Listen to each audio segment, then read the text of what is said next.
Kinshasa na biso réalité ya banaki réalité ya banaki réalité ya banakino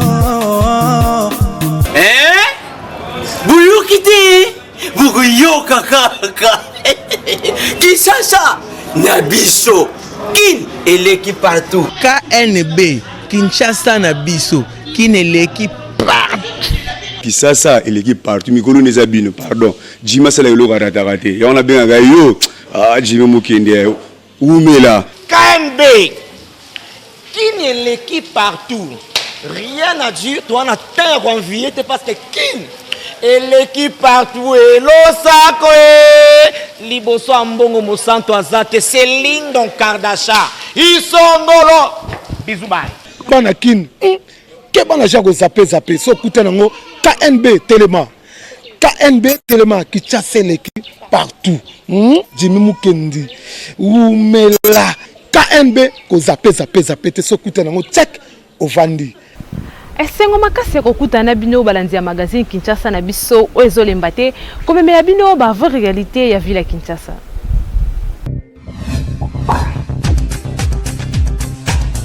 Animation ya oncle ya chef de l'État Monseigneur Gérard Mulumba et Salema Kilobi na cimetière ya Basango na petit séminaire ya 5 Gwana Kitambo bolanda ba image oyo na commentaire ya Jimmy Mukendi.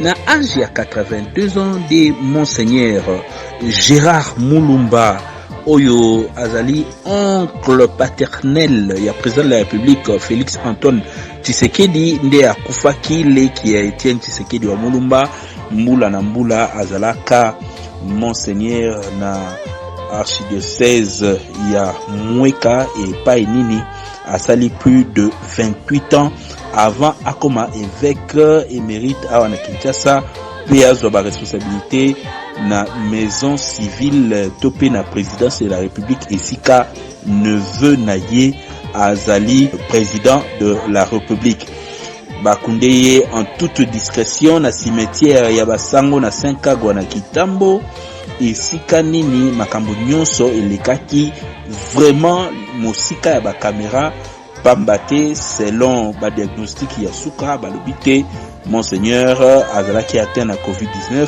yango esali et précipité liwana ye vu son âge yango wana a joué qui rôle ya conseiller spirituel ya famille Mobimba et yende atikala ki lokola motomolo pambate na tango nyonso il fallait qu'on consulte ye pour na kozwa certaines grandes décisions de bipek Monseigneur Mulumba a évolué toujours dans le milieu politique depuis l'année 1967, c'est-à-dire lien oyo azaki na mona Etienne Tshisekedi et salaki que tango nyonso pe na époque Mobutu azala interpellé parce que azalaki na lien na Etienne Tshisekedi Mulumba.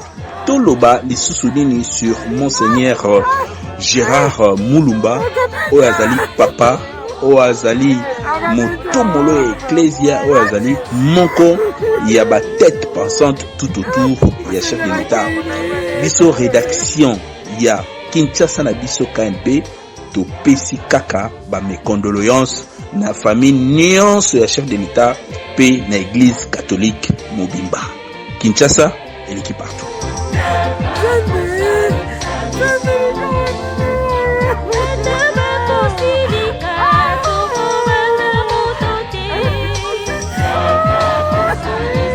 Un parquet général près la Cour de cassation a sali mandat d'amener contre Pantien Saïba, directeur général de l'Office de gestion du frais multimodal au GEFREM, pour qu'il répondre na parquet na ndenge ba kizaki na détournement ya fonds publics.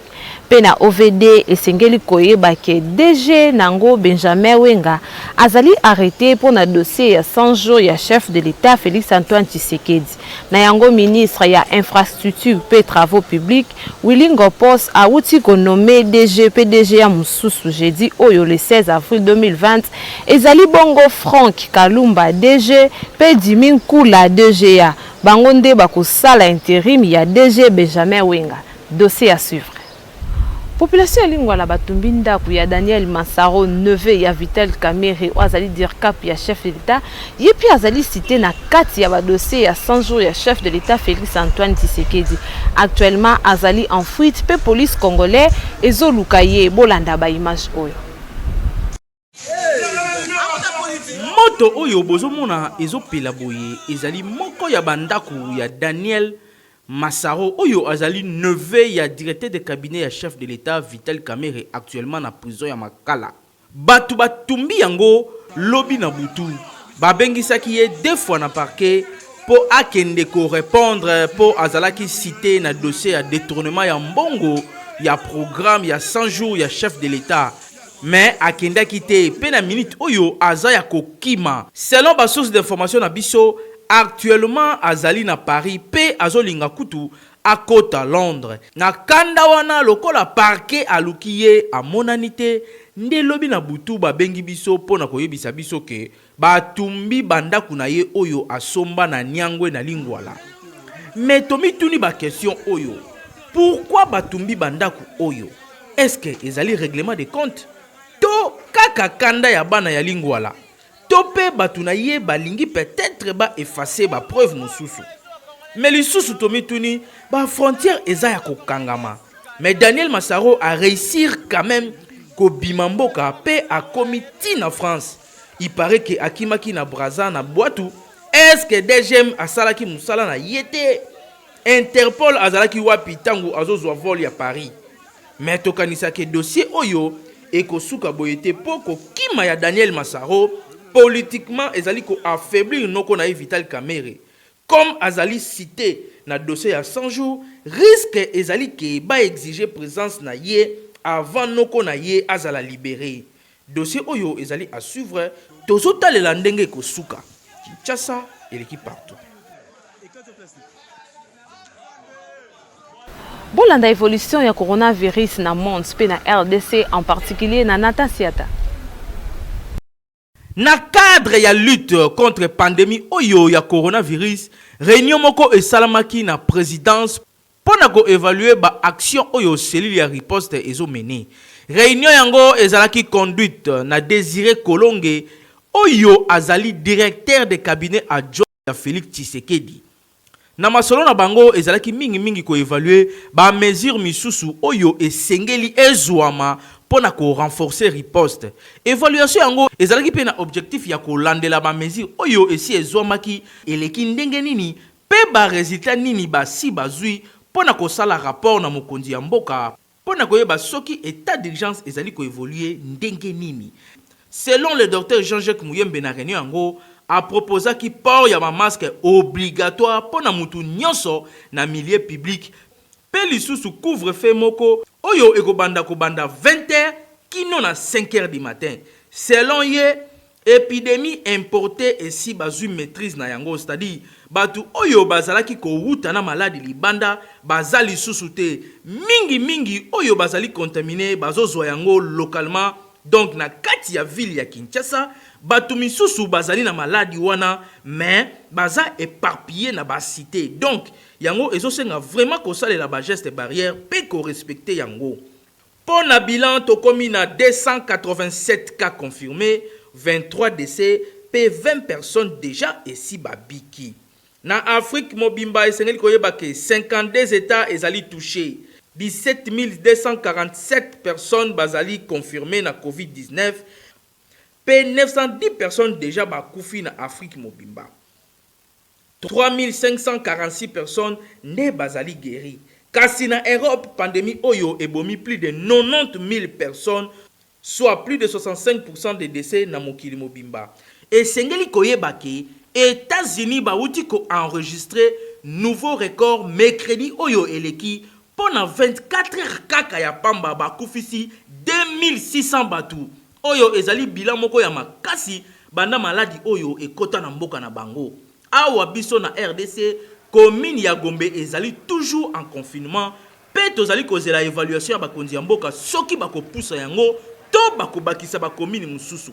En attendant, population esengeli observer ba mesures préventives oyo bakonzi ba pesaki ko salela ba geste barrière pe kolata cash ne ndenge docteur Jean-Jacques Muyembe a proposé qui Kinshasa et l'équipe partout.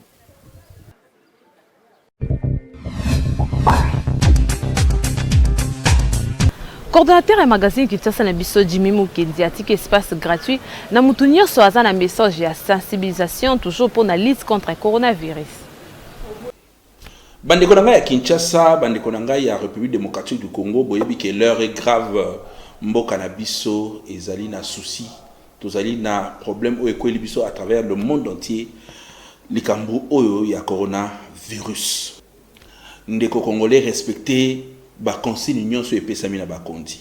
Ba consigne ya hygiène esengeli toyeba ndenge nini toko repousser yango parce que ezali kosala déjà ba mort, bozali koyoka o ezali koleka na Italie. Yango na biso en tant que ba leader d'opinion, biso en tant que ba serviteur na bino auto serveur bino à travers ba médias na casquette nanga ya coordonnateur ya magazine Kinshasa na biso na ko annoncer bino boye. Bato nyonso tope ba autorité nyonso oyo bazali na message lié na coronavirus pour la sensibilisation, c'est-à-dire bozala une association, bozala structure, bozala individu, message na yo oyo ezali ko kende na sens ya ko sensibiliser bandeko, na sens ya ko appuyer riposte oyo tozali ko sala awa na magazine na bino KNB ekoleka gratuitement. KNB magazine na bino Kinshasa na biso et ko continuer ko servir bino ndenge elongo bani boyebi ke bolandaka biso chaque jour à partir de 18h30 na Show TV, à partir de 19h30 à PIC TV et puis à partir de 20h30 na Baraka TV. En rediffusion toyaka à partir de 10h30 na Baraka, à partir de 11h30 na Show TV et à partir de 14h na PIC. Donc message joana topé ba encouragement au boko ko encourager bandeko par rapport ya tant autres vous allez ko passer boko ko tindela biso yango à travers numéro o eza affiché na ba ya écran na bino du micro ya KNB WhatsApp na biso ko za la polele pona ko yamba ba message na bino sinon ceux qui bomoni que nécessité ezali que ba équipe na biso o ezali à travers Kinshasa Mobimba e yakuna tokoya kozwa ba image wana nyonso boko sala topé ba message boko sala pona coronavirus pona lutte to pona ko informer bandeko to lekisa yango gratuitement to respecter ba consigne ba kondi et puis biso nyonso to longa coronavirus. Ba compatriotes congolais oyo bakangami na Dubai suite ya interdiction ya bavol bazo senga bakonzi ya mboka balukela bango solution pour bazonga awa na Congo bolanda bango na micro ya KNB. Nous nous adressons à l'autorité Nabiso Yamboka, précisément le président de la République. Et quand on dit président de la République, il faut tout tangape maman, oyazali pembeni nae peut-être bakam socio papa azako langate. Tozali kosenga na ba autorité Yamboka ba essayer kosunga biso de manière à ce que mutu na mutu azunga esika nae parce que totiki pe wa famille na Kinshasa et que awa ezali mboka ya bisote oyo ezali pe na ba rigueur mingi.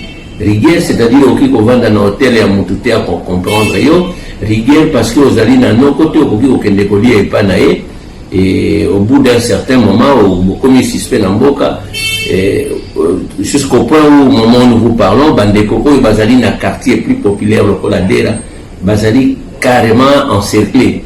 Donc biso tozali na moi pembeni muke yango tozolo banabino awa.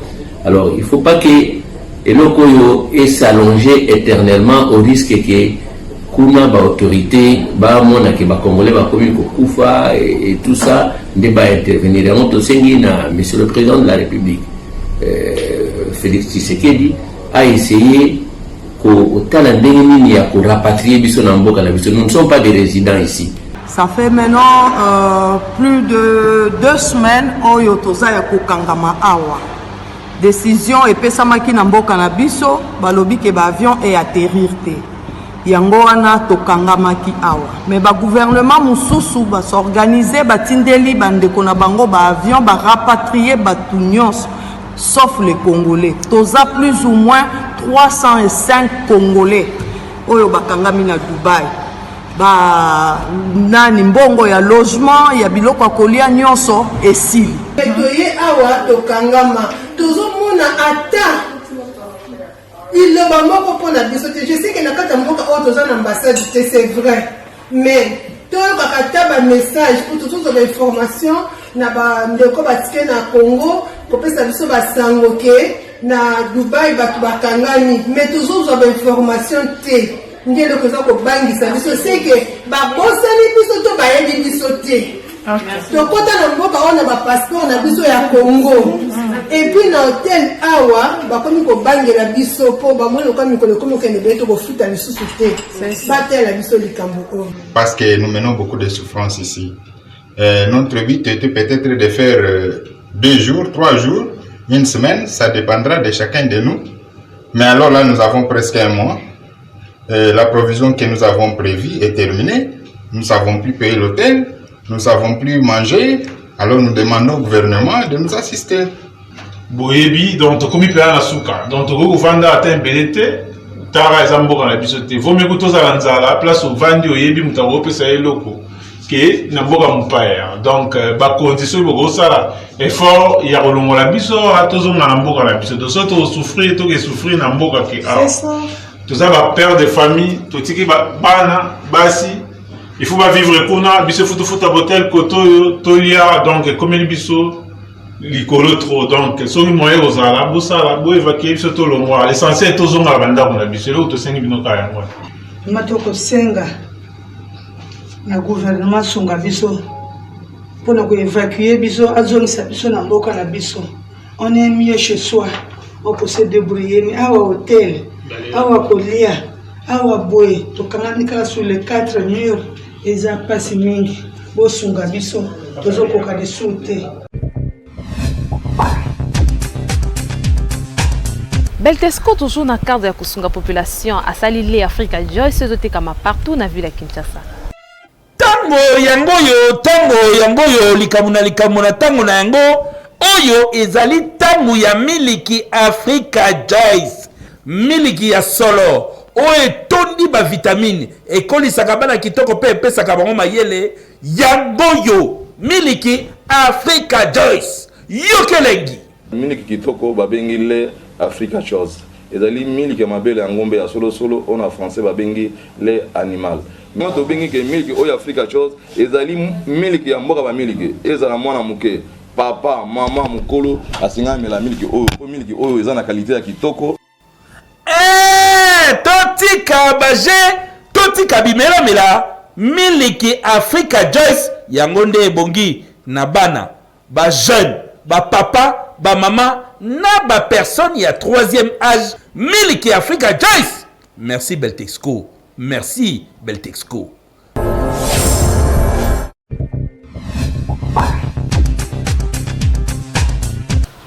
Motune tuna mine ba on marié est-ce que za malamu na on marié kolongolaka alliance na nyonso na musapi bolanda ba reportage na micro ya Hervé Zakana meyo ya Mankala.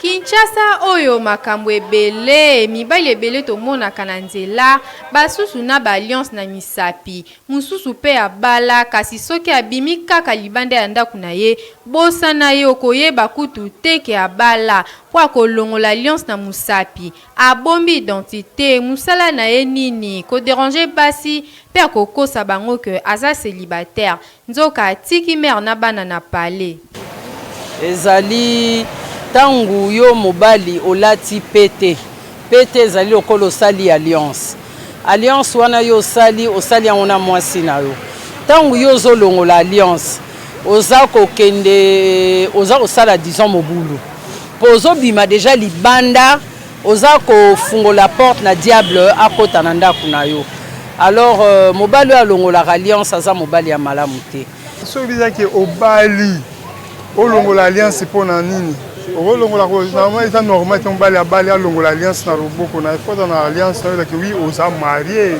ezaka sini ya responsabilité ozwi mwasi na oyebaki eke okite epamine ozwi moto mpo ozala esika moko mpo ozala fidèle soki ozolongola se oza fidèle na mwasi na yo te obala mpona nini yango wana bon libala mpe eza kaka alliance te libala ezalaka bato mibale ntango bokutani bose mettre d'accord alliance eza symbole lolonge toyebaka identité ya mwana classe na uniforme na ye c'est que moto pas à marié alliance eza identité na ye et soki obaluki na sima mokongo ozolongola alliance na yo eza vraiment malamu te soki yo mobali olongoli alliance omoni yango normal lobi to lobi okuna mwasi no mpe akolongola alliance omoni yango mabe c'est que oyo yo olingi basalela yo te yo mpe kosalela yango moninga te donc na mobali na mwasi oyo alongolaka alliance vraiment ngai nakopesa conseil batika kolongola yango mpo ezala malamu mpo foyer ezala malamu parce que soki mwasi adécouvrir ke mobali alongolaka alliance quelque part akokoma déjà na badoute na yo et bolingo ezalaka na badoute eza bolingo etongaka lisusu te mais ebukanaka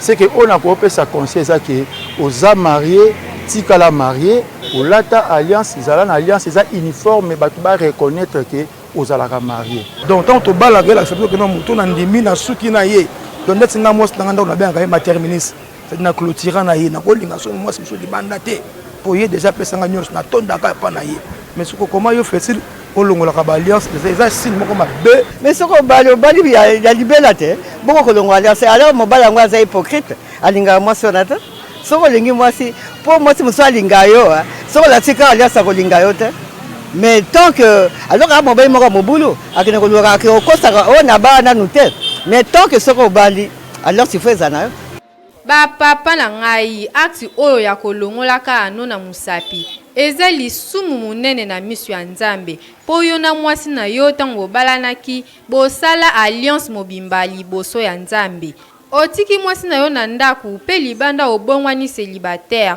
ndeko mwasi soki atieli yo bagenu na se nzambe akopinir yo ntango obalaki baforsaki yo te ezalaki décision mpe shwa na yo moko yango papa keba mokolo mosusu okokutana na mwasi ya motema mabe likolo ya kolongolaka alliance na musapi akoyiba yo mpe ateki yango okozanga meme explication ya kopesa mama na ndako papa tika hypocrisie. Kinshasa et l'équipe partout.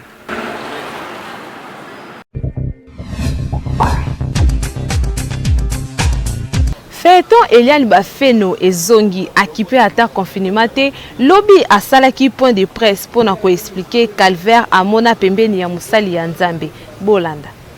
Un pasteur s'il est en relation ne peut pas se permettre ya kosenga vidéo ya mutakala si ozo fiwana au sérieux.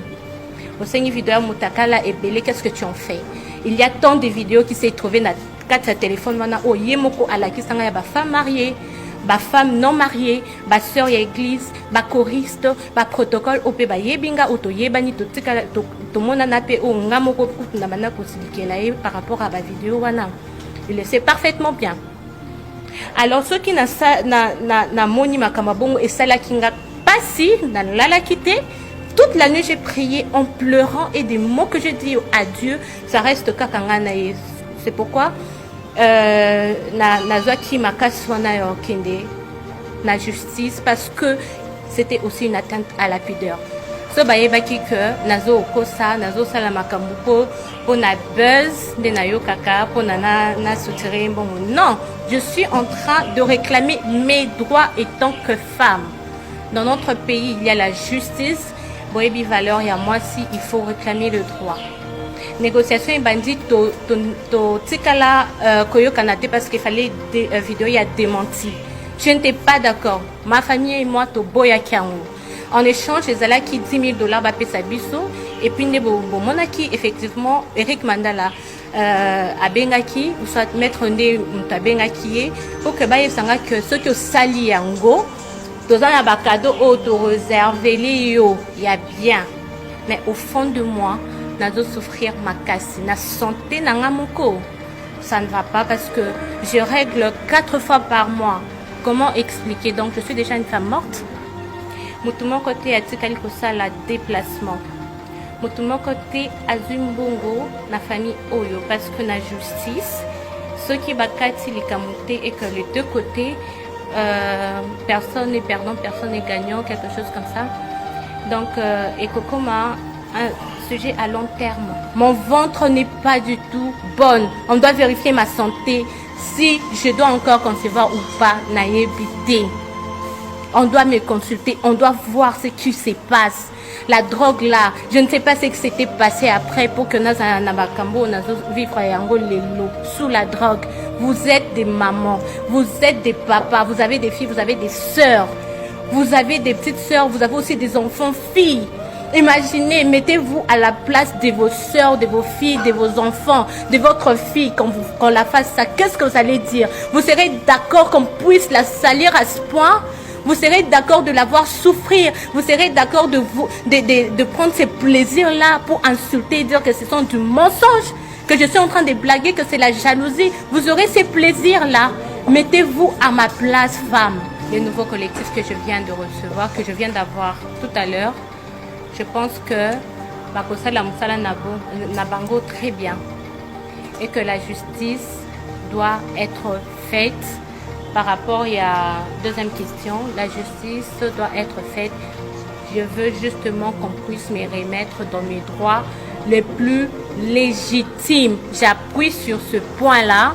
Après tout le scandale, Nalingi justement qu'on me remette dans mes droits les plus légitimes. Donc ça veut dire à Balayo, c'est quelque part. C'est ça les droits légitimes que vous avez. Il y a beaucoup de droits légitimes, bien sûr.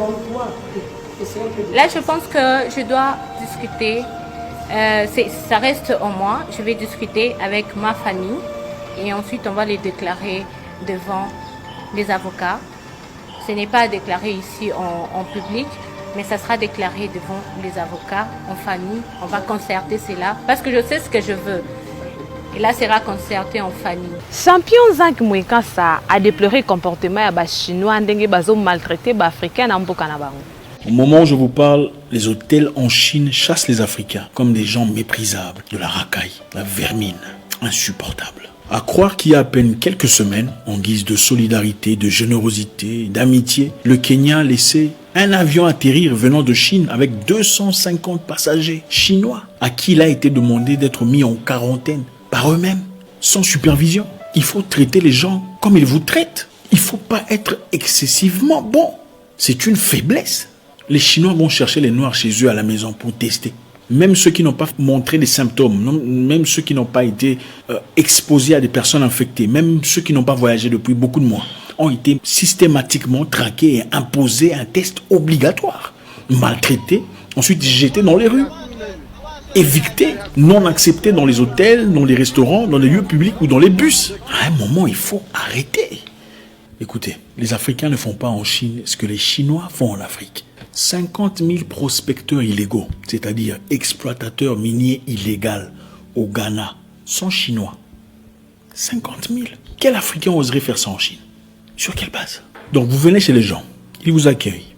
Vous restez quelquefois sans visa, sans difficulté, sans problème. En tout cas, les Africains généralement n'ont pas des problèmes de xénophobie, en tout cas pas comme ailleurs. Et puis après, vous vous dites, bon, ça va, je suis chez moi. Désormais, je vais aller chercher de l'or. Okay. De l'autre côté, il y a un village, il y a de l'or, je vais me servir.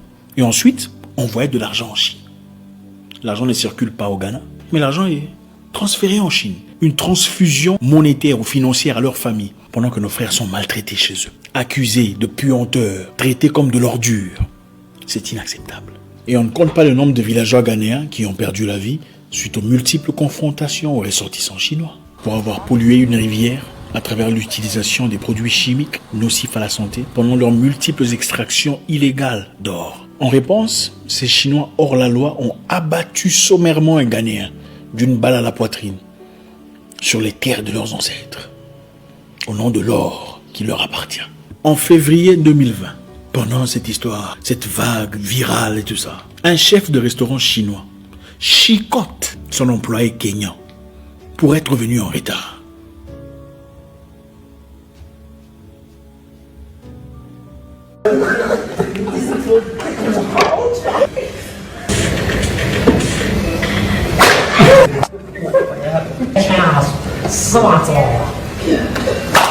Comment voulez-vous qu'on nous respecte? Comment voulez-vous qu'on nous respecte si on ne réagit pas à chaque fois qu'on nous fait du mal?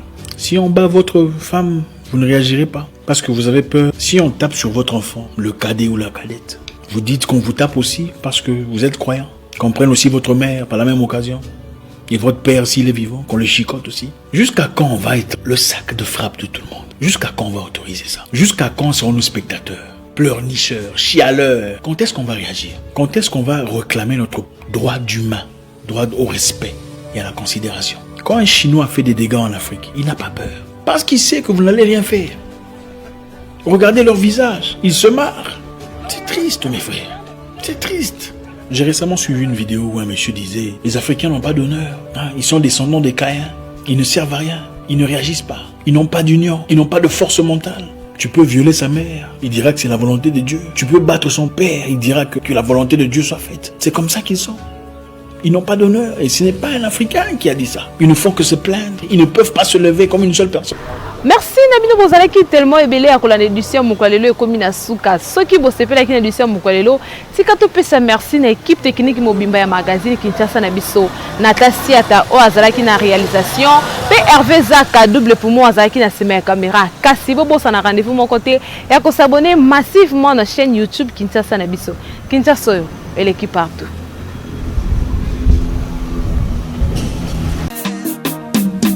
Magazine,